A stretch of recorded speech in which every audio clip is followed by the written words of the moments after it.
en nuestro país, que es lo que quizás nos está interesando. También un poquito a nivel mundial, seguramente estaremos hablando de Latinoamérica. Así que, Roberto, cuando vos quieras, bienvenido y es todo tuyo. Bueno, gracias Sebastián por la invitación, gracias a todo el grupo. Buenas noches.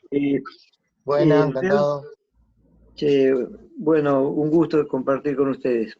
Yo le comentaba en días previos a Sebastián que cuando uno, en el caso mío particular, ¿no? Yo estuve presentando esta charla en distintas oportunidades y la verdad que uno se sorprende porque día a día nos encontramos con situaciones distintas. O sea, si ustedes se ponen a recordar cuando arranca esto a principios de marzo en nuestro país, era una situación que parecía muy poco prevalente, después fue cambiando, y hoy nos encontramos con una escalada de números y de casos que los números que yo les puedo dar hoy, van a ser totalmente desactualizados mañana o pasado, sobre todo lo que está pasando esta última semana.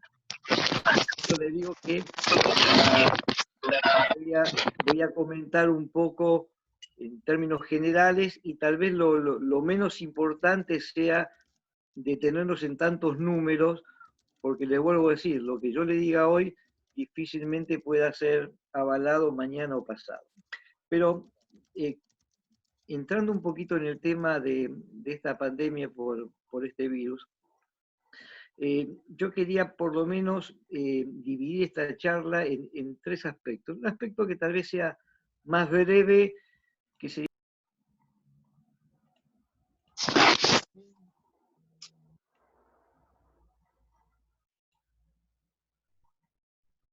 Esperado que se cortó el sonido. Fíjate que no tenés sonido, Roberto. ¿Ahora? Ahora sí, ahora sí. Ahora sí.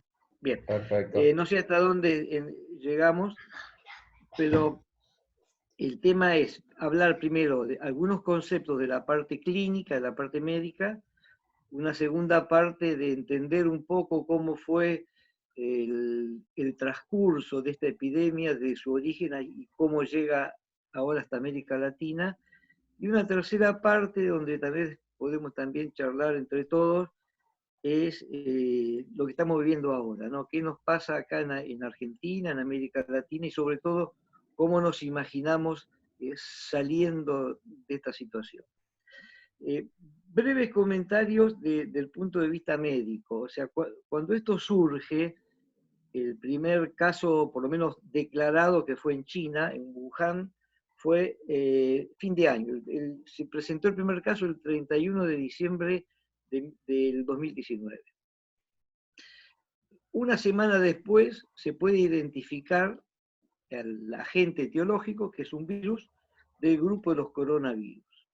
Para que ustedes entiendan, coronavirus no es un grupo de virus que nosotros ya conocemos, porque año tras año en nuestro país, resfriados, cuadros parecidos a la gripe, pero sobre todo cuadros respiratorios, de catarros o de resfríos, son producidos por este tipo de virus, por esta familia de coronavirus. Por lo tanto, ya en enero ya se avanzó en algo que se sabía cuál era el agente etiológico, por lo tanto se entendía cuál era la forma de contagio, que era el otro tema que nos podía preocupar en cuanto a la prevención. Todos estos virus tienen la misma forma de transmisión, o sea, es de persona a persona. Y se transmite a partir de gotitas de vapor que salen por la boca o por la nariz, a partir de estornudos, de toser, o a veces por hablar directamente cerca de una persona y ese vapor se va transmitiendo. También existe la segunda forma de transmisión, si bien la OMS la ponía un poco en discusión, que era sobre las superficies. O sea, se decía que, bueno, más allá de la tos o el estornudo, si uno se tocaba la nariz y quedaba el virus en la mano y después con esa mano tocaba el picaporte de una puerta, bueno, había determinadas teorías en cuanto a cuánto tiempo podía persistir el virus ahí, y de ahí que pasaría a la segunda forma de contagio, que sería el contacto de superficie. Yo acá me detengo un segundito, porque creo que es importante por lo que va a venir después en la charla con ustedes.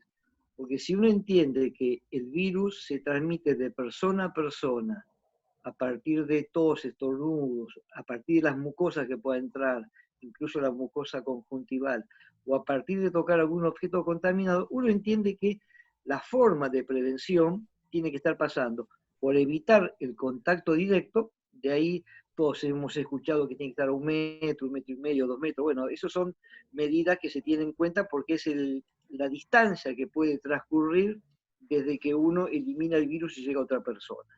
No más allá de 1,5 metros, 1,80 m en general. Y eso nosotros lo vemos todos los días cuando vamos al supermercado y estamos a tanta distancia de una persona. O sea, esa es una medida sumamente útil. A mi entender, la más útil de todas en cuanto a prevención.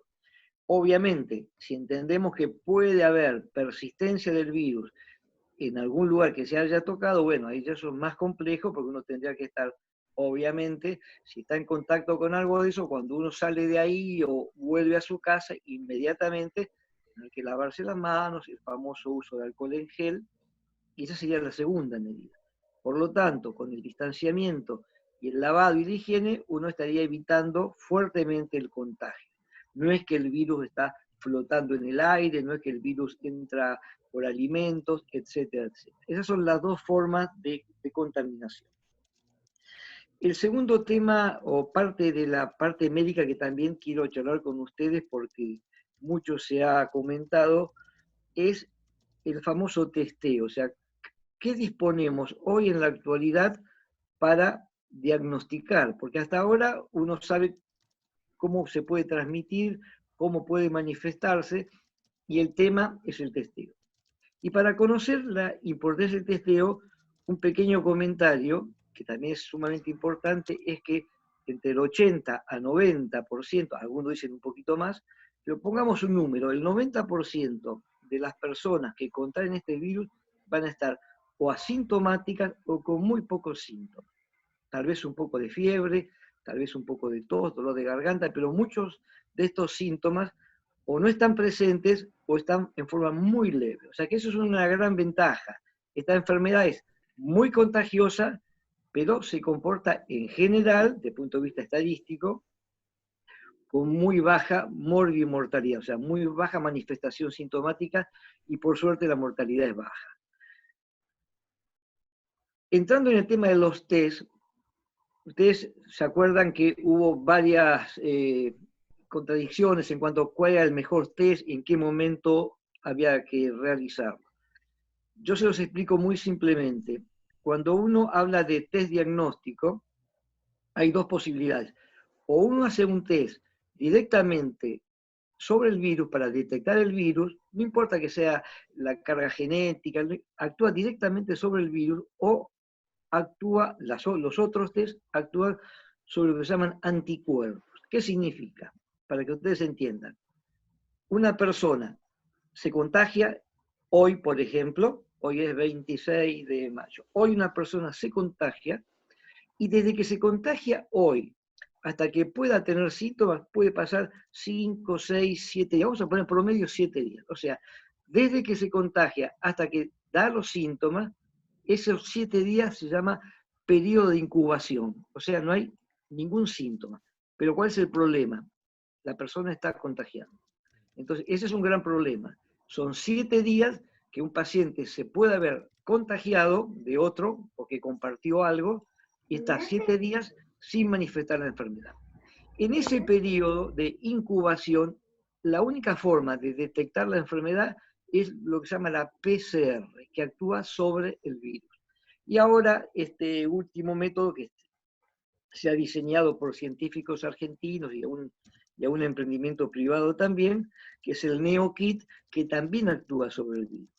Ventajas y desventajas, bueno, acuérdense que cuando empezó la epidemia, lo primero que se hacía era la PCR, en muy pocos lugares, en el Mar Blanc o en otros laboratorios, pues es una técnica muy compleja y que no está al alcance de cualquier laboratorio. Este segundo tema, que es el NeoKit, este segundo método, es mucho más sencillo, Estamos esperando, así dijeron los científicos, que se puede modificar la toma, que se haga a partir de saliva, por ejemplo, que es mucho más fácil, porque el famoso hisopado, y les hago un comentario, el famoso hisopado que todos dicen, a veces no lo toman bien. El hisopado es un pequeño hisopo, una turundita que se pone por la nariz, que tiene que ir dirigida hacia el fondo, hacia lo que sería atrás de la nariz, la faringe, pegadito al tabique, tiene que llegar ahí, hay que rotarlo durante 5 o 10 segundos. Eso muchas veces no se hace bien, hay gente que no está muy capacitada y eso da lugar a que personas infectadas el test dé negativo. Eso se llama falsos negativos. O sea, tiene la enfermedad, pero no se detecta por problemas de técnica de la recolección. Pero le vuelvo a decir, la única forma de detectar precozmente la enfermedad es la PCR o el NeoKit. Estas dos pruebas aparecen antes de los síntomas y permanecen durante varias semanas, 4 o 5 semanas después de que empezó la enfermedad. Las otras pruebas, que son los anticuerpos, se hacen más que todo con fines epidemiológicos, o sea, mide inmunoglobulinas, que se llaman IgM o IgG, la IgM empieza primero y la IgG empieza después, no importa la parte técnica, lo que importa es que la IgG sobre todo persiste mucho, mucho tiempo y es la que sirve como para determinar si un paciente tiene IgG positiva y lo demás todo negativo, es decir, este paciente tuvo la enfermedad y ya lo que se dice en criollo, zafó, ya está prácticamente creó anticuerpos. Bien, ese es el primer comentario desde el punto de vista médico. Después si hay alguna duda lo discutimos. El segundo tópico que yo quería charlar con ustedes y contarlo como manera de cuento, que me parece muy interesante, uno aprende todos los días con esto, obviamente es una enfermedad nueva para nosotros, y es muy probable que cuando termine esta epidemia o esta pandemia, entendamos mejor lo que está pasando, porque les soy sincero, hoy por hoy escuchamos muchas voces que al día siguiente se contradicen. A mí me gustó una vez, no me acuerdo quién dijo, dice que el presidente está reunido por un comité de expertos. No, comité de expertos no, porque para ser experto hay que tener experiencia. Y nadie tiene experiencia hoy en esta enfermedad. O sea, podemos decir que el presidente está rodeado de un comité de infectólogos, eso es cierto, pero no de expertos. ¿El tema cuál es? Esta infección empieza en China, y fíjense que primero la extensión es obviamente en Wuhan, donde empieza, y se extiende hacia los países vecinos. O sea, empieza en Indonesia, Corea del Sur, llega a Japón. Recién, un mes después más o menos, está llegando los primeros casos a Europa, allá por fin de enero, y en nuestro medio, tanto en Argentina, casi con muy pocos días de diferencia, Brasil, Argentina y Chile, llega los últimos días de febrero y en nuestro país el 3 de marzo. Entonces fíjense que desde que empezó, teóricamente, el fin de diciembre, hasta que llegue acá a América Latina, pasó todo enero, todo febrero, prácticamente muy poco, algo más de 2 meses de tiempo. Acuérdense que en ese momento nosotros decíamos, che, qué suerte, porque tenemos 2 meses o un tiempo como para prepararnos, para entender mejor lo que pasa. Yo creo que nos hemos preparado en el sentido de que se han tratado de poner a disposición de salud la mayor cantidad de recursos que por suerte hoy no se están utilizando, estamos hablando de camas de terapia intensiva, pero todavía no sabemos en qué momento epidemiológico estamos parados hoy, ¿no? Pero lo concreto es que desde el inicio hasta ahora pasaron 2 meses y hoy el foco epidémico, o sea, el foco de infección, justamente se centraliza en América del Sur. Entonces, como que ya pasó China ya volvió casi a la normalidad, por así decir, está volviendo a la normalidad Europa y el foco hoy está localizado aquí en América Latina. Yo mientras preparaba todos estos números, trataba de entender, y eso lo podemos discutir después, trataba de entender por qué hay tanta diferencia de casos, ya sea casos positivos, por qué hay tanta diferencia de muertos, si nos centralizamos, por ejemplo, en nuestro continente, en América del Sur, ¿no? Y fíjense que dentro de América del Sur, los que tienen más casos positivos y por lo tanto también mayor mortalidad es Brasil, Perú, Chile y ahí después le sigue tal vez Argentina. Fíjense que hay muy pocos casos detectados, muy pocos casos complicados y muy poca mortalidad en Uruguay y en Paraguay, ¿no? Paraguay es el que menos mortalidad tuvo en América del Sur, solamente 11 fallecidos. 11 fallecidos. En Uruguay fallecieron a la fecha 22 personas. Contra Brasil, que murieron más de 23.000, Perú más de 3.600, Chile 760, y nosotros que andamos hoy por los 471. Lo estoy leyendo porque es distinto que lo que había allá. Entonces yo estaba pensando, ¿por qué esta diferencia? Y la verdad que se tomaron conductas distintas, porque uno dice, no, se actuó rápidamente. No, no sé si es rápidamente, porque por ejemplo, Paraguay sí, Paraguay empezó un poquito antes la cuarentena, pero por ejemplo Uruguay no tuvo una cuarentena estricta, fue bastante liviana, por así decir, y sin embargo tuvo muy pocos casos. Paraguay está ahora como reabriendo y está empezando lo que se llama una cuarentena inteligente, o sea,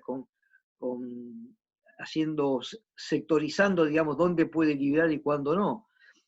Y por otro lado, bueno, Chile tiene una cuarentena estricta y nosotros ya la conocemos. Y yo lo que notaba en similitud, o sea, ¿por qué Paraguay y por qué Uruguay tienen pocos casos? ¿Y por qué Brasil, Chile, Perú y Argentina tienen muchos? Y usted póngase a pensar que, de vuelta, volvemos al principio, este foco empieza en China y de China pasa a Europa y a Estados Unidos. ¿Quiénes son los países de América Latina que tienen más movimiento aéreo? Brasil, Chile, Perú y Argentina. Paraguay tiene poco transporte aéreo y Uruguay también. Los primeros casos, obviamente, tuvieron que llegar por vía aérea. Acuérdense que cuando empezaron los primeros casos eran todos casos importados. Y era obvio. No había otra forma que pudiera llevar un virus donde se transmite de persona a persona que no viniera del exterior. Y venía en avión. Entonces volvemos un poquito para atrás. Pero ¿cómo? ¿Qué hicimos mal? Nosotros, ¿qué hizo mal Chile? ¿Qué hizo mal? Independientemente de los gobernantes que tal vez puedan tener actitudes diferentes. ¿Qué se le pudo pasar por alto a Argentina, a Chile, a Brasil, a Perú? Que a pesar de cerrar las fronteras, porque las fronteras se cerraron promedio 15, 16, 20 de marzo, o sea, pongamos unos 15 o 20 días que empezaron los primeros casos, ¿por qué si cerraron las fronteras a partir del 20 de marzo, están apareciendo todos estos casos ahora? Ustedes recuerden que cuando cierran la frontera, que es el 15 o 20 de marzo, esos primeros 20 días de marzo volvió mucha gente de todos estos países. Y si ustedes recuerdan, cuando llegaban del exterior, ¿cuáles eran las medidas de prevención? La famosa pistolita para ver si tenían fiebre. ¿Quién iba a tener fiebre? Casi nadie. Si la mayoría son asintomáticos, son débiles. O de golpe le hacían llenar un formulario donde ponían si habían tenido algún síntoma. No. Entonces yo entiendo, y es una apreciación mía, yo entiendo que en esos días de marzo, o los que pudieron venir después, entraron al país muchas personas del exterior infectados y obviamente no detectados porque la declaración jurada y la toma de temperatura no alcanzaba. Después pasamos a una segunda etapa, porque esas personas que llegaron con la infección empezaron a contagiar a sus contactos directos. Entonces, la segunda línea de contagio, ¿quiénes eran? Los contactos directos, el familiar, el vecino, el compañero del trabajo. Y después, bueno, esto ya se empezó a diseminar y ya estamos hace tiempo en lo que se llama un contagio o una diseminación comunitaria. Hoy ya nadie sabe realmente dónde Corno se agarró esto porque se perdió el contacto directo. El contacto fue fácil cuando uno vino de afuera, o el contacto pudo haber sido fácil de identificar cuando el que vino de afuera contagió al de al lado. Después ya es muy difícil seguir el camino que hizo esta infección. Doc, le pido que paremos un segundo Sí, que quiero hacer una aclaración. Ahí en el chat sí, yo le puse una dirección, un ID nuevo, sí. fíjense, por si se termina, podemos hacer otro si quieren para hacerle la pregunta después de que termine el doctor. ¿Qué tiempo tenemos, Sebastián? Y 5 minutos más o menos. Bueno, si tenemos 5 minutos, quiero focalizarme en... Yo más o menos le comenté un poco los números de hoy y le vuelvo a Sí. decir, van cambiando día a día. A mí realmente lo que me preocupa, yo creo que es un poco el tema de estos últimos días, y a mi entender es el tema que va a estar digamos, en todos los medios, es primero si hicimos bien las cosas, si con toda la medida que hicimos estamos aplanando la curva, o por el contrario, después de todo este tiempo de cuarentena vemos que los casos se siguen multiplicando, y lo que ya la gente se está preocupando es cómo se puede salir de esto con todo el daño, sobre todo de tipo económico que implica, porque si bien pudo haber ayuda, convengamos que gran parte de la población vive de su trabajo, el trabajo está totalmente cerrado para muchas personas, independientes, comerciantes, obviamente profesionales, autónomos, etcétera, etcétera. Hay mucha gente que la está pasando muy mal, que está queriendo salir a trabajar, y no es lo mismo epidemiológicamente lugares donde no hay circulación del virus, que ya tendría que estar teóricamente con todas las medidas que yo comenté al principio, distanciamiento, con los cuidados de higiene, con todos los protocolos, mucha gente podría estar volviendo a su trabajo.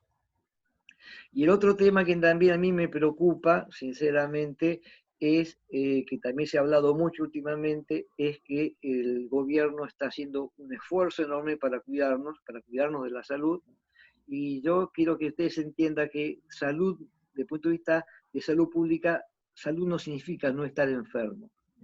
Salud significa tener un completo bienestar biopsicosocial. Entonces, si bien es cierto que hay que estar cuidadoso en no contagiarse con este virus, también entendemos que la salud pasa por el empleo, la salud pasa por un ingreso económico adecuado, la salud pasa por la libertad que uno pueda tener por salir y socialmente conectarse. Por lo tanto, lo que vamos a empezar a ver, y ya están apareciendo, si bien no hay estadísticas, es muchas enfermedades o muchos problemas de salud que están apareciendo por varios motivos. Primero, porque cuando empezó la pandemia, cuando empezó la epidemia en nuestro país, se centralizó todo el sistema de salud en el coronavirus. Yo trabajo en el hospital de clínicas, y ¿qué hicimos? Bueno, mira, a partir de ahora trabaja la guardia y trabaja demanda espontánea. Entonces se cerraron los consultorios, se dejaron de hacer cirugías programadas, la gente no se hace chequeos, y hoy, después de 60 y pico de días, tenemos mucha gente que no va al médico, no porque no puede ir, sino porque tiene miedo de salir, porque hay una especie de ambiente de temor que si uno sale se contagia, no se hacen los chequeos, la mujer que se hace la mamografía no se le está haciendo, el que se tiene que hacer la colonoscopia no se le está haciendo, el diabético no se está controlando, los chequeos no se están haciendo. Si a esto le sumamos el estrés que implica salir de esto con un empleo que muchos lo van a perder, porque se van a perder empleos, la gente va a estar muy mal económicamente, no sabemos con qué país nos vamos a encontrar cuando salgamos de esto, y hablamos de problemas macro y microeconómicos. El estrés que implica esta situación, a mi entender, va a generar más morbilidad y más mortalidad que lo que produce este virus. Entonces, un poco para concluir, Sebastián, yo no quiero soslayar, digamos, la importancia de esta infección, pero quiero que entendamos que, a mi entender, se tiene que manejar conjuntamente, no solamente con infectólogos. O sea, aquí tiene que haber un comité que asesore al gobierno, donde tiene que estar los infectólogos, tal vez médicos de otras especialidades, tienen que haber economistas, tienen que haber psicólogos, sociólogos. El problema es muy complejo, y que quedándonos en casa durante 2 o 3, 4 meses, realmente no ayuda a curar la infección, creo que por el contrario, creo que es inviable, inviable.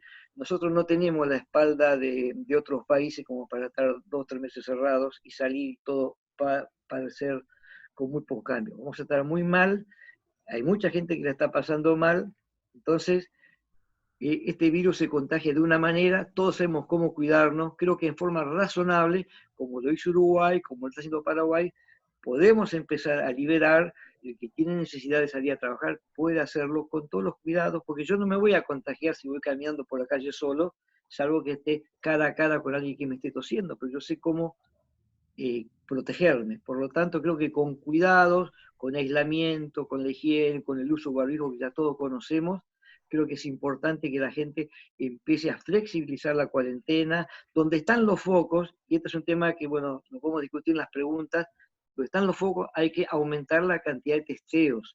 Los testeos es la única forma hoy en esos focos de detectar. Los que son positivos, los separamos, los aislamos y tenemos conocimiento de los focos, porque le vuelvo a decir, los focos no están en todos lados iguales. Hay lugares donde se puede circular y lugares que hay que estar con mucho más cuidado. Pero le voy a decir, una cuarentena tan prolongada, yo la veo inviable y bastante perjudicial para la salud. Y le voy a decir, la salud no es el coronavirus, la salud es coronavirus y muchas cosas más. No sé Perfecto. si quedó claro, Sebastián. Sí, sí, quedó claro. Si quieren, pueden ir haciendo preguntas, lo que están en libertad, se van sacando de a uno el micrófono o van levantando la mano y los voy habilitando. Y yo quisiera preguntarle o que nos aclare un tema de que escuchamos que los barbijos por mucho tiempo también nos produce algo contraproducente a la salud. ¿Es algo real? ¿Es algo comprobado o solamente es algo Sí, más?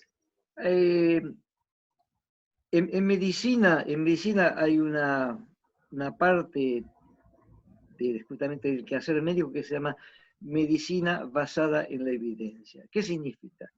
Que muchas de las cosas que se están haciendo no hay evidencia clara de cuánto sirven y cómo sirven. Lo que sí se sabe es lo siguiente, y un poco para tener el tema de barbijo, no es lo mismo un barbijo exclusivamente para el profesional de la salud, que son los llamados N95, que son barbijos que tendrían que estar utilizando los médicos o las personas que están con infección, porque son los únicos comprobados científicamente que evitan el paso de las partículas que contaminan. Esos son los N95. Ahora, todo lo que se están vendiendo ahora, obviamente, que son famosos tapabocas, no cumplen estos requisitos. Pero se supone que de alguna manera tienen cierta protección en cuanto a contagio. Por lo tanto, en un principio se decía, mira, los barbijos solamente para los médicos, después se decía, mira, los barbijos para cuando hay una persona cerca, y hoy día están prácticamente utilizándolo en todo momento, en la calle, lo que sea. Yo creo que son barbijos con muy poca protección, pero tampoco al estar expuesto, estamos siempre a 1,5 metros, 2 metros de distancia, no No traen llega al problemas. contagio. No, aparte del punto, lo que vos decías, Sebastián, desde el punto de vista médico, cuando uno va a la literatura, estos barbijos quirúrgicos son muy finitos, teóricamente son descartables. Uno tendría que usarlo y el mismo día Desechable. desecharlo. Sí. Yo creo que la gente se lo pone en el bolsillo y lo usa durante 2 o 3 meses. Mm. Por lo tanto, en síntesis, algo previene, no todos son eficaces. Creo que lo mejor que hay que hacer es estar a 1,5 metros de distancia. Buenísimo. Franco, podés hacer la pregunta que me estabas pidiendo por privado. Hola, buenas tardes, doctor. Hola. ¿Qué tal? Bien. Yo lo que le quería preguntar, y usted en algún momento lo tocó con el tema de los testeos, es Chile, si bien con la mitad de nuestra población tiene 700 muertos, también tiene 70.000 personas infectadas detectadas.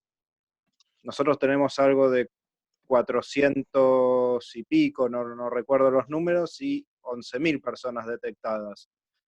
Yo no he hecho culpas porque entiendo que es una situación nueva y bastante compleja, así que el error en esto está a la orden del día para cualquiera. pero ¿no debería haber un incremento sustancial de los testeos? También para poder saber. La verdad que es una pregunta muy, muy importante. Los testeos, o sea, nadie discute de la importancia que tiene porque es la única forma de diagnosticarlo. O sea, si nosotros vamos a cambiar de, vamos a suponer que nosotros estamos frente a una enfermedad que rápidamente empieza con síntomas, tal vez uno podría hacer el diagnóstico sobre la base clínica. En esta enfermedad, en esta infección, con el 90% de los enfermos con muy pocos síntomas y más de la mitad de los pacientes sin síntomas, la única forma de diagnosticarlo es haciendo testeos. De los países que más testeos hicieron, fuera de Islandia, que fue el primero, en América Latina el que más hizo fue Chile y Perú, ahí nomás. Con una cantidad que estamos casi 5 o 6 veces superiores a los nuestros. Yo quería mostrarte un poco los números, porque esto va cambiando día a día, pero por ejemplo, Chile está haciendo por cada 1000 habitantes 17 testeos, o sea, 17 testeos cada 1000 habitantes. Argentina está haciendo 2, ¿correcto? Entonces, ahí tenemos una diferencia. Yo creo que nosotros razonamos un poco. Si Argentina hace poco testeos, es muy probable, digo Argentina como digo cualquier otro país, pero si un país hace muy poco testeos, va a encontrar pocos casos. Al encontrar pocos casos, nosotros tenemos que en Argentina hay 12.000 casos y en Chile hay algo así como 70 y pico de mil, ¿no? O sea, tenemos en Chile 74.000 casos positivos y en Argentina 12.600. Ahora, cuando uno va a buscar a ver la mortalidad, resulta que Argentina con 12.000 casos tiene 471 muertos. O sea, eso le da un índice de letalidad de 3.7. Índice de letalidad significa que cuando uno divide la cantidad de fallecidos sobre la cantidad de casos positivos, lo multiplicas por 100, te da el porcentaje. Entonces, Argentina, como tiene pocos casos detectados, porque testeó poco, le da un índice de letalidad de 3.7. Si voy a tu pregunta, Chile, como hizo muchos testeos, tiene más casos. Entonces, ¿pero qué pasa? Cuando uno hace el índice de letalidad, Chile tiene el 1%. Entonces vos fíjate qué paradoja. Si uno lee la cantidad, dice, Chile tiene 74.000 casos positivos y Argentina tiene 12.000. Uno entiende que Chile está 5 veces peor que nosotros. Cuando uno ve el índice de letalidad, nosotros estamos peor que ellos. Por lo tanto, a más testeos, vamos a tener más casos. Yo te soy sincero, Franco, a mí no sé si la palabra justa es que me asusta. A mí no me preocupa tanto en los casos positivos, me preocupan los que mueren. Por lo tanto, si nosotros tenemos hoy 12.600 casos con 470 muertos, creo que hoy o ayer hubo como 15 muertos. Si uno observa la mortalidad en la Argentina, no ha variado mucho. Si bien aumentan mucho los casos positivos, los muertos pueden ser 15, 18, un día llegó a 23, creo que como mucho, pero en general en los últimos días, estamos hablando del último mes prácticamente, porque esos 23 que fallecieron fueron en abril, me parece. Cuando uno ve la mortalidad no pegó el pico, que sí pegó el pico los casos positivos. Ahora, ¿por qué hay más casos positivos? Porque se están testeando más, porque el testeo apareció en Argentina más fuerte, fueron 3.000 y pico, creo que el día de ayer, cuando antes se hacían 200. Entonces, en síntesis, estamos testeando poco. ¿Esto qué significa? Que tenemos pocos casos detectados. No sé si el tema es porque no hay disponibilidad de tantos recursos, pero en el caso de que los hubiera, bueno, habría que centralizarlo en los focos más donde está circulando el virus en la actualidad. No sé si quedó claro eso. Sí, clarísimo. ¿Alguno más quiere preguntar? Puede levantar la mano, hacer la pregunta, abrir el micrófono. A ver, vamos con Naomi. Sí, no, en realidad Gise, sí. ¿Qué tal? Muy buenas noches, gracias por todo. Yo lo que hoy le hablaba al grupo es que siempre me quedé pensando, desde el día cero hasta el ministro Ginés dijo que los casos más importantes, elocuentes, iban a estar en las villas. Eso es porque la gente, digamos, no tuvo nunca una buena calidad de vida, no se higienizó, porque ¿por qué le llega tanto a las villas? Si ellos no, digamos, el que viajó y quizás estuvo en Capital, pero en el Capital no se expandió tanto. Es por la No te calidad de entendí lo vida, por la último. alimentación, por toda su manera de que vivieron hasta el día de hoy. Por eso ellos estaban tan seguros que iba a replicar más en las villas. No, a ver, creo que por la forma que se contagia la gente, y si partimos de la base que para el contagio se necesita un contacto directo, para el contacto se necesita evitar manipular cosas que pueden estar contagiadas. Por lo tanto, si uno no mantiene la distancia, si uno comparte una habitación con varias personas y si aparte se da la circunstancia de que o hay carencia de agua y no pueden estar lavando si no consiguen alcohol, lo que sea, esos son factores, me parece, decisivos para entender que eso va a pasar ahí. Yo creo que no hay que ser muy un gran epidemiólogo para darse cuenta que por la forma de contagio, los lugares donde hay asentamientos, donde hay mucha aglomeración de gente, el contagio va a ser más fácil, obviamente. Y por eso pasa en las villas. Y vos fíjate que también pasa en los geriátricos, ¿no? Al margen de que es una población con patologías obviamente preexistentes, aparece una persona infectada en un geriátrico, que de golpe que se lo van 50 abuelitos a comer al mismo lugar y se contagia fácilmente. En cambio, aquellos lugares que hay mucha distancia, que de golpe que hay 2 o 3 personas en la casa solamente, más con las medidas que todos conocemos, el contagio es menor. O sea que creo que todos nos imaginamos que la villa iba a explotar cuando apareciera, y es lo que está empezando a pasar ahora. Sí, realmente hoy preocupante lo de Avellaneda, 94 Lo de Azul, casos sí. en Villa Azul. Yo conozco la Villa Azul porque me tocó hacer un trabajo social ahí y realmente es complicado. Luis, querías hacer una pregunta. Sí, ¿qué tal? Buenas tardes. Sí, ¿Qué quería tal? saber de qué manera podemos ayudar a las familias con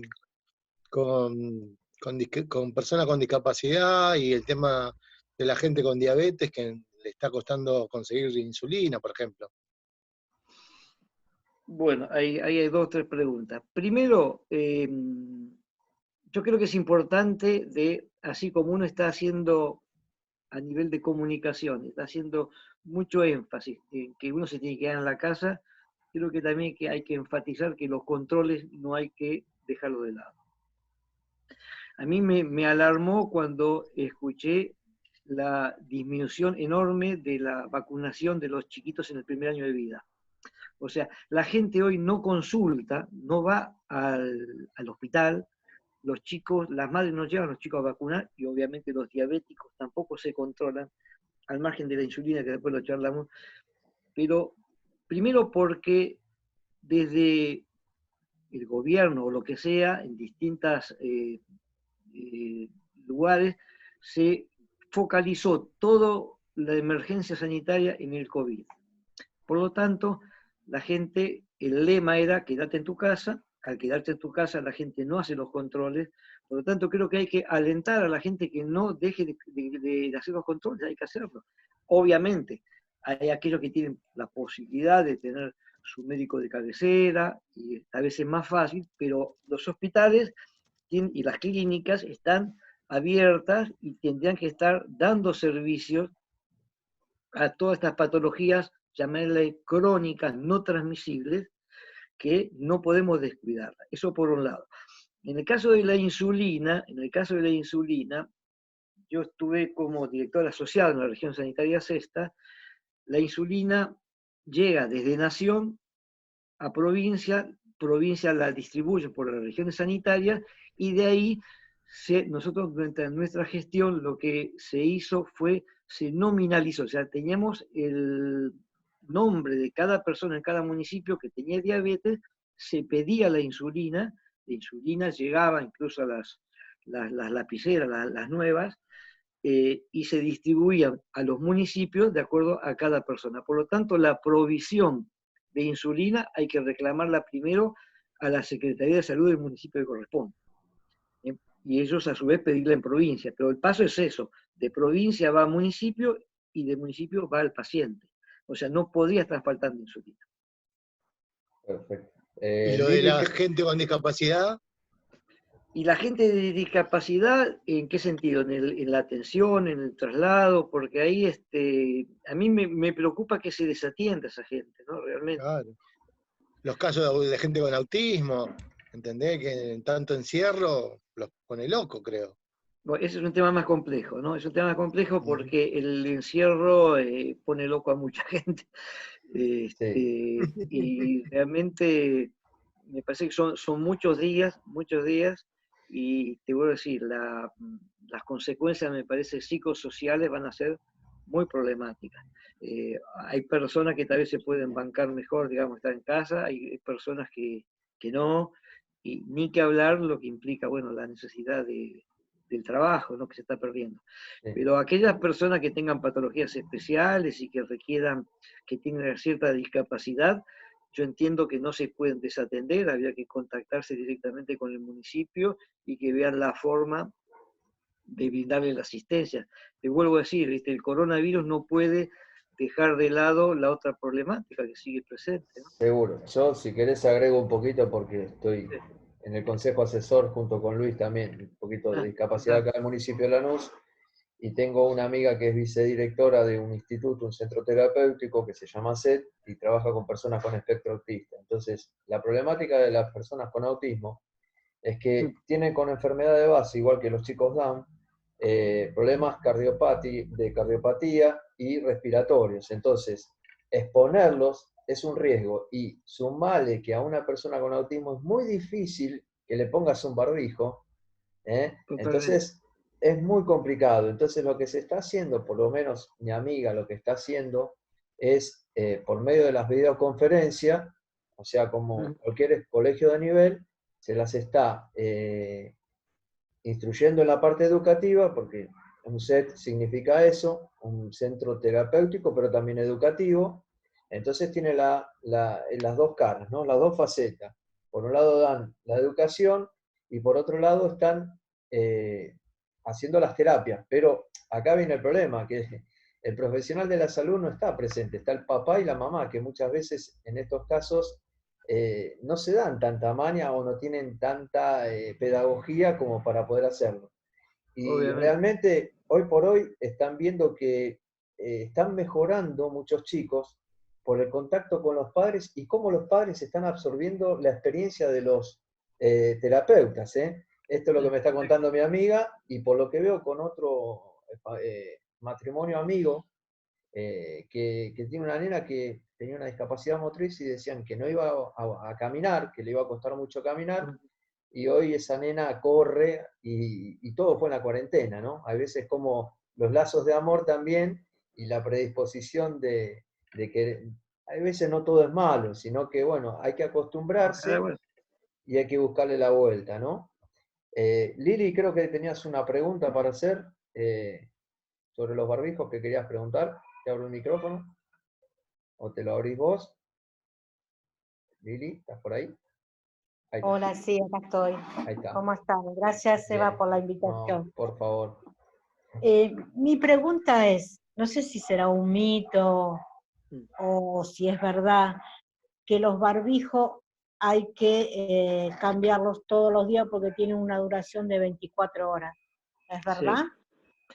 A ver, los barbijos que son de tipo quirúrgicos, esos que son muy finitos, son descartables. O sea, teóricamente uno tiene que usarlo un día y a las 24 horas usar otro.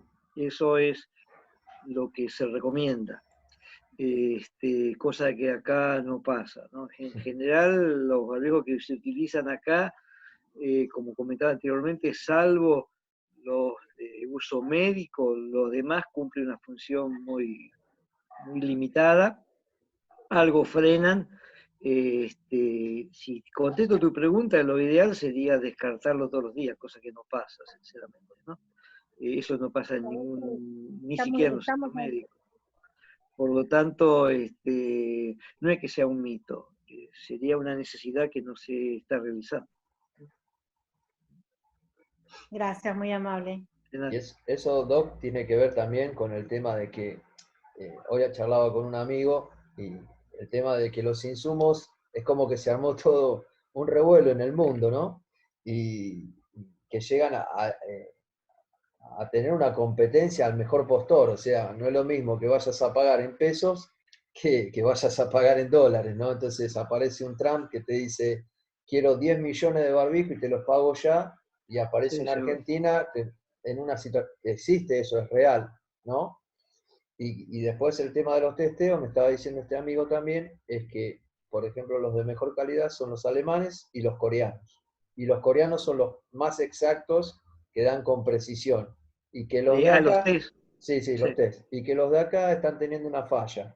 Me Y puede dijo ser, no sé. que cuando, por ejemplo, en mi caso, que estoy vacunado contra la gripe, dan positivo. Mm. Entonces, eso Puede ser. también habría que ver. Mira, cuando los primeros test rápidos que llegaron acá, que eran chinos, Sí, que fueron los que empezaron a utilizar ahí en la estación de Constitución, por de ejemplo, Constitución, sí, sí, todas las terminales de esos tren. primeros test que trajeron eran mediante anticuerpos, eran test rápidos, era parecido a lo que era lo que se conoce como el EVA-test, ¿no? O sea, Sí, sí. cambiaba el color. Eran muy Claro. rápidos. Ahora, ¿cuál era el problema? Esos detectaban la IgM, que era detección temprana de enfermedad con síntomas, y la IgG.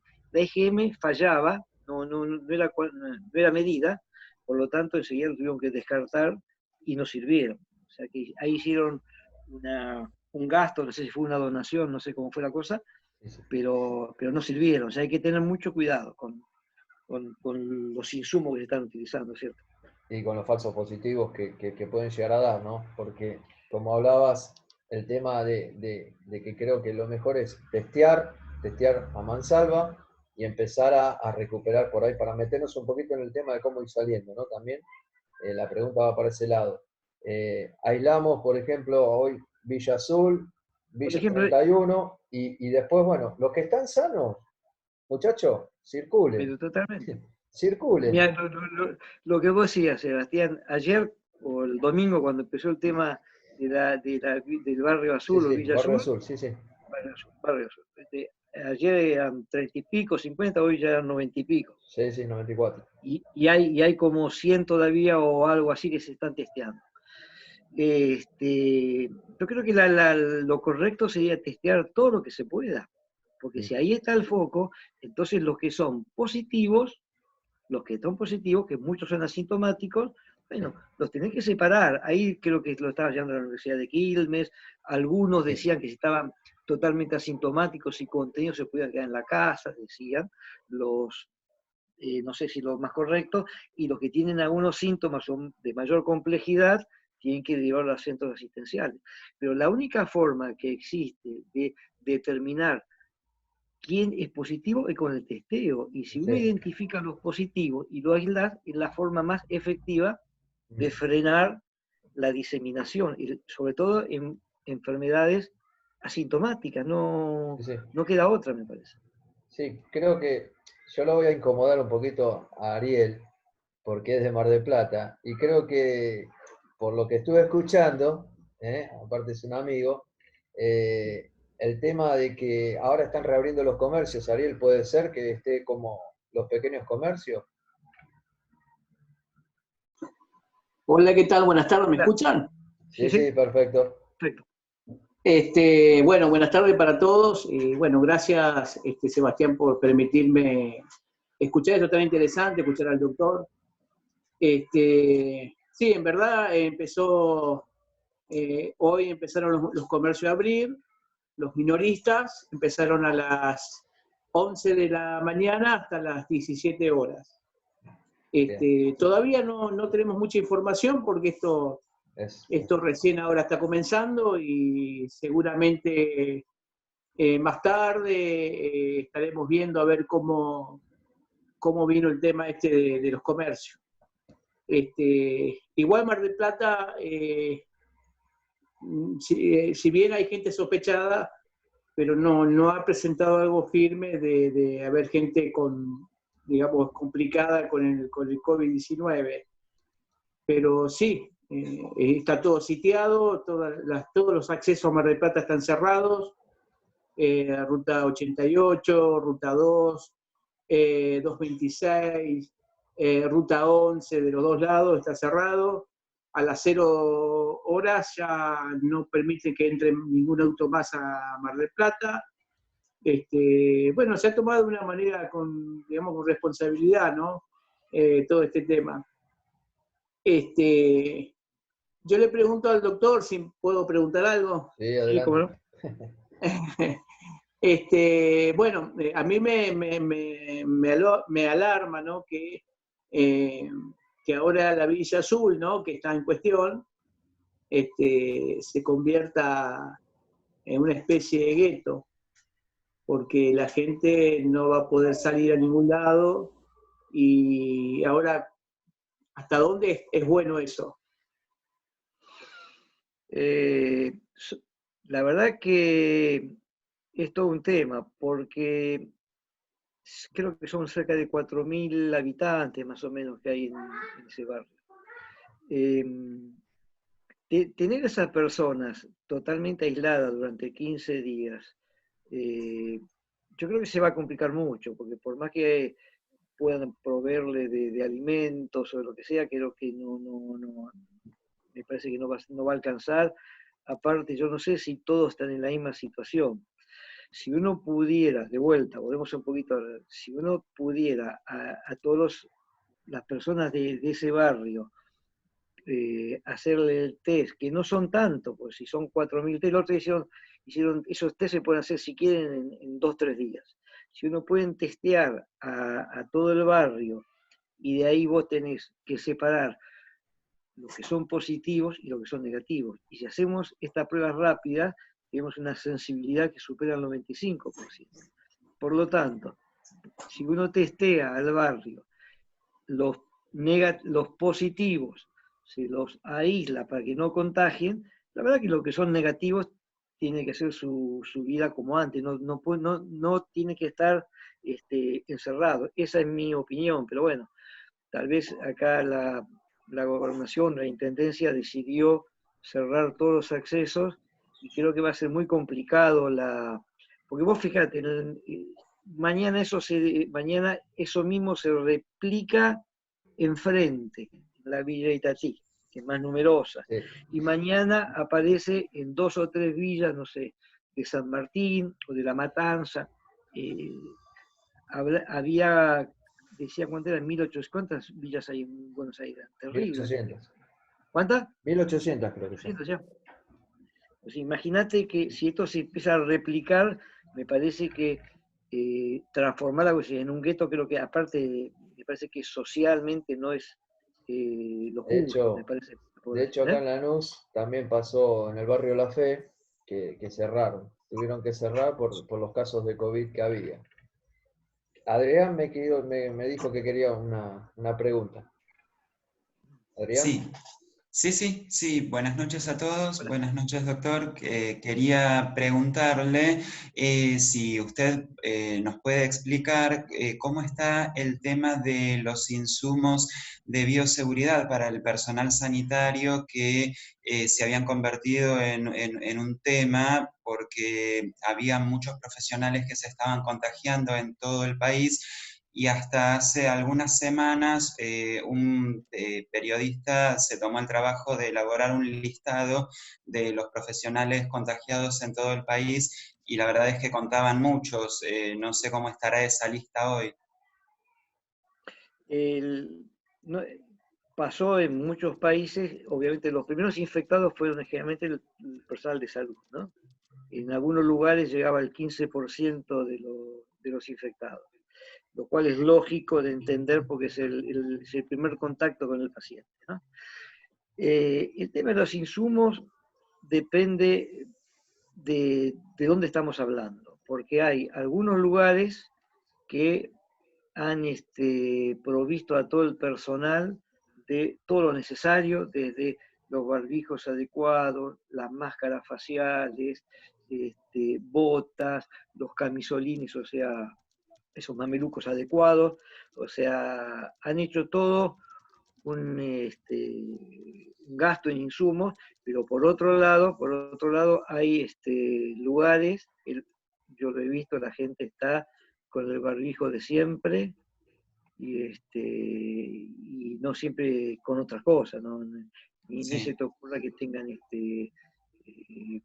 tipo mamelucos, esas cosas que teóricamente tienen que estar provistos. Por lo tanto, como pasa lamentablemente en nuestro país, esto es muy irregular y no siempre pasa tal vez por gasto, porque tal vez se gastan cosas, dinero en otros gastos, ¿no? Pero realmente muchos profesionales están muy desprotegidos y en el caso, por ejemplo, de los geriátricos, que hubo tantos casos, Claro. El tema no es solamente profesional, porque ahí el que tendría que estar con todos los recaudos es la mujer que lleva la comida, el enfermero, todas esas personas pueden estar en contacto directo y transmisor, pero mi respuesta es que es muy irregular, son pocos los lugares que están con todos los protocolos. Por ejemplo, uno ve a la gente del SAME y está totalmente equipada, pero tal vez vas a otro hospital y está el médico con un barbijo y ¡pum! Sí, hubo imágenes, sí. No, la verdad que es así, ¿no?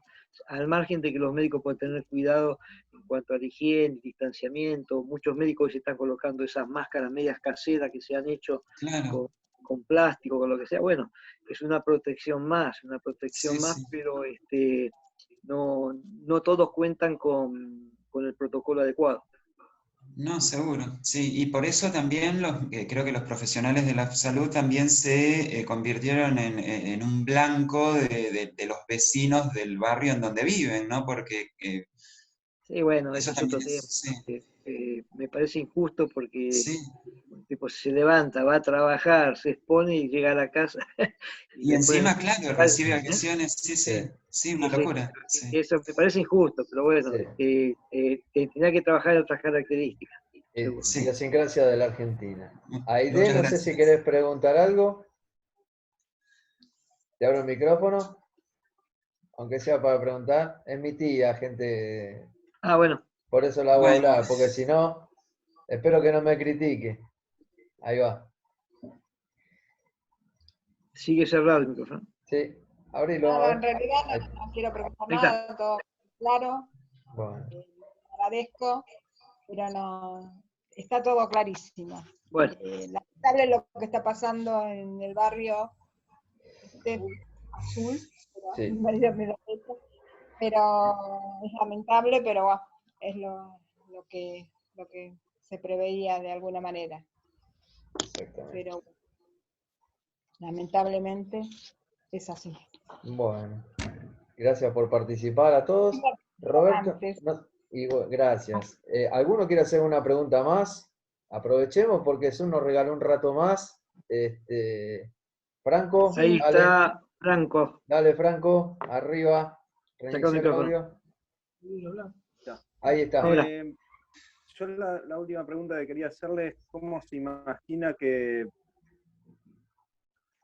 podemos empezar a salir, que el gobierno puede llegar a planear la salida de lo que es la cuarentena, en lo que es el ámbito va a haber mayor cantidad de casos y en la medida en que esté más va a haber más casos. Y la segunda pregunta es, anoche escuchaba a alguien que está trabajando con lo que es plasma, que creo que está trabajando con el hospital militar, conjuntamente con los hospitales públicos, y en un momento deslizaba que, bueno, o sea, hay dos formas de que se termine el tema del coronavirus, que uno era encontrar una vacuna y otro era lo que llaman inmunidad de rebaño. ¿Cuál es su mirada sobre estas dos cuestiones? Empezamos de atrás para adelante. Con respecto al tema del plasma, lo que hace es personas que se infectaron, crearon anticuerpos, de ese plasma se toman los anticuerpos y de alguna manera es como pasarle a los pacientes anticuerpos como protección. O sea, es una medida que puede ser de ayuda, se está viendo ahora, aparentemente los resultados son bastante satisfactorios.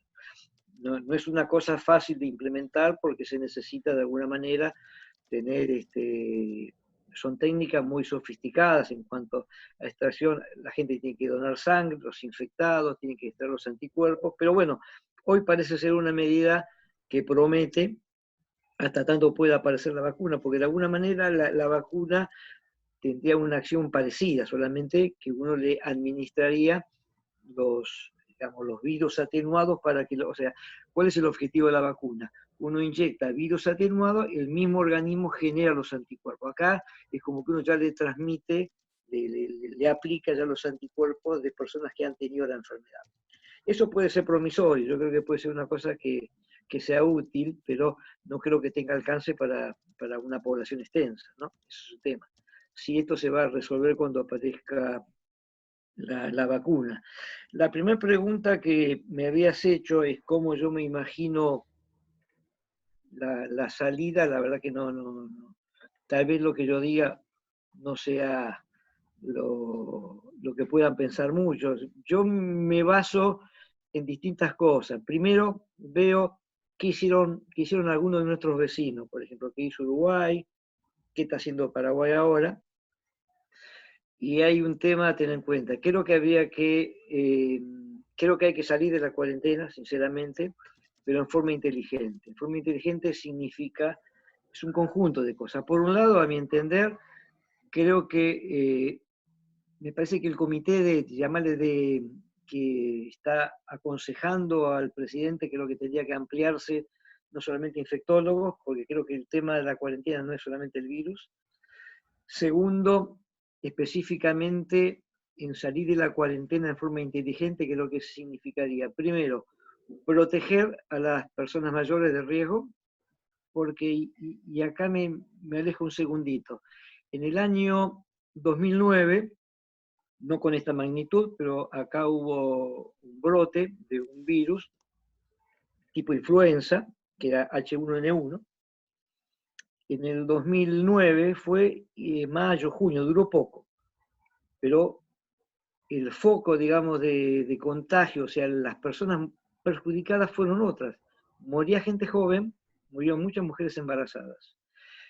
Este virus, lo sabremos a futuro, está afectando y obviamente causando mortalidad en personas mayores o personas con comorbilidad, o sea, personas con patologías. Entonces uno lee y dice, mira, muere gente de 70, 75, 80 años, o de golpe, mira, murió uno de 40 y pico, sí, pero resulta que el que murió 40 y pico tenía tal problema. No sé si estamos de acuerdo con eso. Entonces, ¿cómo salimos de la cuarentena? Protegiendo a los mayores, protegiendo significa aislarlos, o sea, tratar de que estén en poco contacto, a los que tengan comorbilidades, enfermedades crónicas de este tipo, y testeando. Por lo tanto, aquellas personas que no están dentro de ese grupo y que ya hayan tenido la enfermedad, o sea, que tengan hoy una IgG positiva, o sea, ya se curaron, ya no se va a volver a contagiar, puede volver a sus actividades. O aquellas que son negativas, que nunca se han enfermado, pero tengan con todos los protocolos necesarios, porque de vuelta, el virus no se contagia, no está en el aire, el virus se contagia a una distancia de metro y pico, no más que ahí. Por lo tanto, armando todos los protocolos, yo no entiendo cómo hoy, por ejemplo, no sé, no es mi tema, pero por ejemplo una escribanía está cerrada, por ejemplo. Una escribanía, que uno sepa, uno va con turno, uno entra, hay una persona que debe estar a 2 metros en la otra punta de la mesa. Creo que hay más contagio en un supermercado, teóricamente.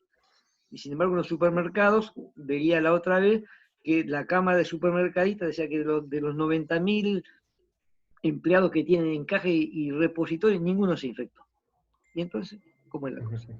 Por lo tanto, me parece que hay que salir de la cuarentena, en mi opinión, porque es inviable desde el punto de vista social, económico, lo que sea, y hay que cuidar a los mayores, hay que cuidar a las personas con comorbilidades y manteniendo todos los protocolos de distanciamiento, higiene, permitir que se empiecen a abrir las actividades.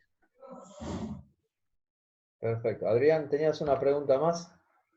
Sí, quería preguntar si el doctor nos puede explicar por qué este virus está afectando mucho más a los hombres que a las mujeres, y en cuanto al tratamiento que se le está dando, por ejemplo, en la ciudad de Boston, a ciertos hombres afectados, creo que está en experimentación, están tratando con hormonas femeninas. No sé si usted nos No, puede explicar este punto. tendría que revisar bien. La diferencia a favor de hombres es muy poca, ¿eh? Es muy poca. No quiero decir a 50 y pico, 40 y pico, lo tendría que revisar, pero no es no es muy categórica la La distribución que distancia. afecta más a hombres. ¿Eh? La distancia, digamos. Sí. Puede ser que haya diferencia, pero no. En cuanto a los tratamientos, yo no vi que haya ensayos importantes como para ese tipo de terapéutica. Hemos escuchado en estos 2 meses, qué sé yo, de todo un poco, ¿no? Desde tratamientos para otras patologías que se quieren utilizar acá, como la cloroquina, la Sí. hidroxicloroquina, alguien usaba la ivermectina, que se utiliza para otras parasitosis. Bueno, con Sebastián charlamos horas atrás de Sí, sí. estos tratamientos con el clorito, no sé de qué. Sí, Andrea Hackler que está poniendo ese tema. ¿Qué? Andrea Hackler se llama Claro, el científico. hay muchas cosas que están dando vuelta, pero para que un tratamiento pueda ser indicado a pacientes de forma amplia, necesitamos pruebas. Y pruebas Seguro. significa estudios, estudios con mucha población. Entonces Claro, claro. no podemos decir, mira, vamos a darle hormona femenina o vamos a darle hidroxicloroquina, que entre paréntesis la OMS ya la está Sí, desalentando, Sí. sí. quien Sí, Trump la estaba tomando. Se O no lo sí. sea, tomo creo más. que no toma mal, lo dejó menos mal. Y Pero Bolsonaro también, sí, sí. bueno, pero esos son, Sí, a ver, sí. Manotazo de Claro. ahogado.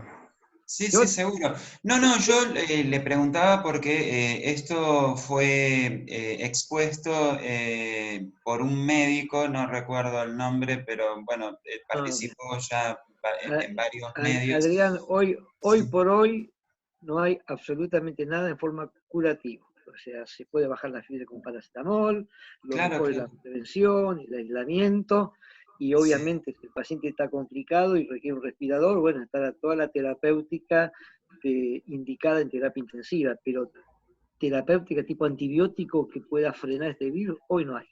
claro, no, está bien, gracias. Perfecto.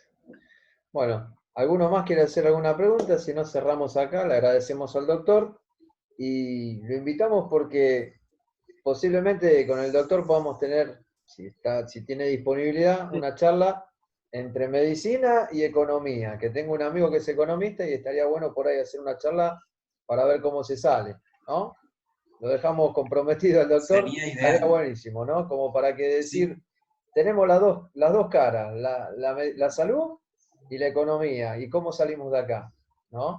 Pero Sebastián, como yo te decía antes, no son cosas muy distintas, ¿no? Porque si no anda bien la economía, no anda bien la salud. Y no, sí, no, realmente el problema hoy es gravísimo por todo lo que contaba el doctor, cómo salir, ¿no? Cómo salir de esto y cuáles son las consecuencias. Hasta Lorenzetti recién estaba sí, escuchando que decía recién.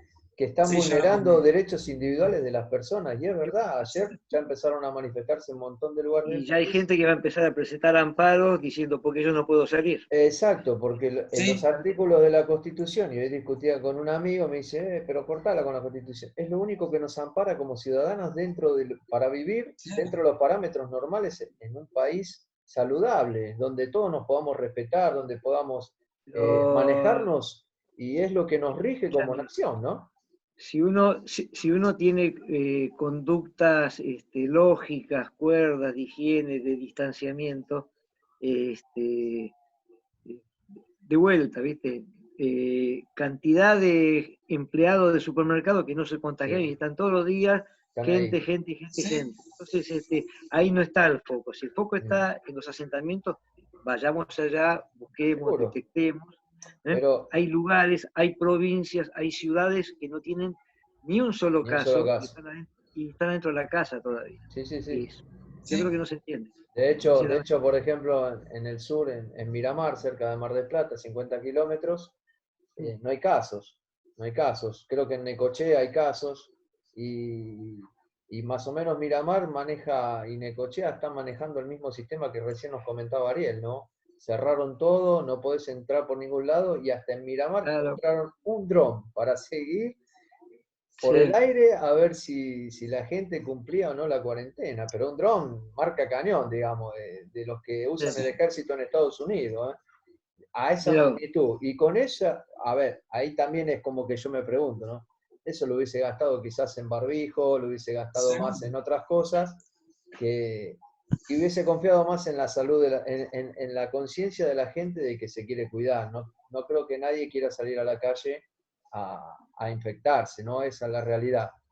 Y con lo que decía el doctor, me llegó un meme que es algo medio chistoso, ¿no? Pero Einstein decía, fíjense en qué terrible que es el tema, que solamente con agua y jabón se muere el virus, ¿no? Totalmente.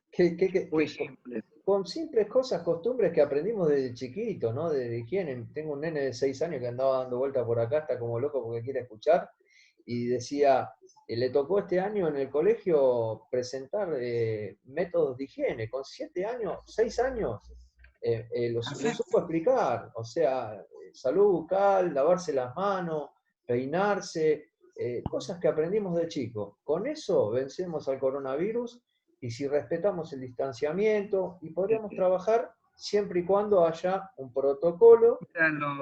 Lo positivo que nos va a dejar esta pandemia va a ser que vamos a tener que modificar estas cosas, ¿no? Realmente estos temas de higiene, estos temas de compartir algunas cosas, bueno, seguro que van a cambiar porque no va a ser fácil volver a situaciones anteriores. No. Pero lo que me preocupa es que se están dejando de hacer cosas o sea, de vuelta. Hay actividades que podrían estar tranquilamente trabajando. Sí. Yo creo que volvemos al principio. Salud no significa no estar enfermo. Salud es un bienestar biopsicosocial. Biopsico, de acá se está atendiendo solamente lo biológico. Lo psicológico y social, muy poco. Y la gente se va a enfermar por eso. Años anteriores, con epidemias parecidas, hubo muchos suicidios, mucha gente con depresión, cosa que va a estar pasando ahora. Yo, para terminar, le voy a comentar, que lo comenté la otra vez. Cuando fue la crisis económica en Argentina del 2001-2002, a posteriori se hizo un trabajo interesante, hicieron varios centros médicos, Favalor, Hospital Durán, Hospital de Clínicas, algunas clínicas privadas. Ellos vieron que post-crisis, o sea, a posterior, prácticamente el año siguiente, y durante la crisis 2001 y 2002, hubo 20.000 personas jóvenes de 35 a 49 que murieron por infarto de miocardio. 20.000 personas, comparado con el mismo periodo del año anterior. Consecuencia de la gente que perdió su trabajo, se fundió, no pudo, bueno, con todo lo que adelante, con todo lo que pasó. Bueno, yo quisiera ver qué va a pasar cuando salgamos de esto. No creo que esto va a ser peor. Entonces, por eso lo decía, lo del virus, todos lo tenemos claro cómo cuidarnos. Tenemos que tratar de no dejar de lado los otros aspectos que también hacen a la salud, me parece. Sí, de hecho, quizá para redondear el tema, también hay que pensar en infraestructura, ¿no? Porque ahí en el Barrio Azul he visto una familia por la tele que sacaba de un canito que estaba pinchado el agua para higienizarse. Entonces, hay veces cuando se hacen obras, se dice, bueno, pero eso no vive la gente, pero te dignifica, te da una mejor calidad de vida. Las personas que tienen pozo viven menos por toda la contaminación que tienen las napas que aquel que tiene cloaca. O sea, todo tiene un orden en la vida, y creo que de esta pandemia tenemos que aprender todo, ¿no? De esta cuarentena tenemos que aprender todo, empezar a mirar. Ojalá, pero esta situación de estos asentamientos llevan años y años y creo que se hizo muy poco. Sí, es grave. Juan, recién te incorporaste, ¿querés hacer una pregunta? Y ya cerramos, dale, tenés tu oportunidad, sos el 10. No, agradecer por la invitación tuya y por favor. sabés que una de las cosas más importantes para nosotros es el tema de la limpieza y bueno, sí, creo que parte del trabajo tiene que ver con eso. Exacto. Después creo que es bueno que no solo cambiemos nuestras costumbres a partir del COVID-19, sino que también vuelvan a traer al tapete enfermedades como el cólera, el SARS, que son enfermedades también de la basura. Inclusive hoy hubo, en enero tuvimos algunos casos de arañas del rincón ahí por zona sur, así que estoy al tanto. Y hoy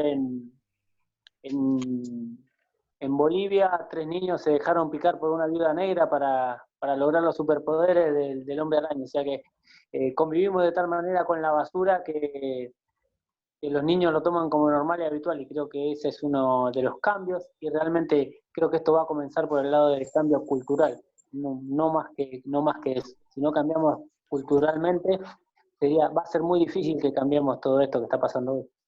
Sí, realmente sí. Juan, les comento, es coordinador general del Sindicato de Recicladores de la Argentina, de SAREC. Yo soy de Lanús, SAREC Lanús. Él está trabajando a nivel nacional con Tito Arienzo, que es el secretario general, y la idea es ir a un futuro de una energía renovable, de un reciclado total de las cosas que mejoraría la calidad de vida de las personas. Y con un buen proyecto de poder no solo cuidar el medio ambiente, sino transformar la vivienda social y el trabajo de los barrios periféricos, ¿no? De estos barrios como Azul, como la Villa 31, como estas 1800 villas que estaba nombrando Axel Kicillof que había en la provincia de Buenos Aires, ¿no? Entonces, bueno, acá hay un grupo de trabajo que también está tratando de mejorar y ayudar a la salud, ¿sí?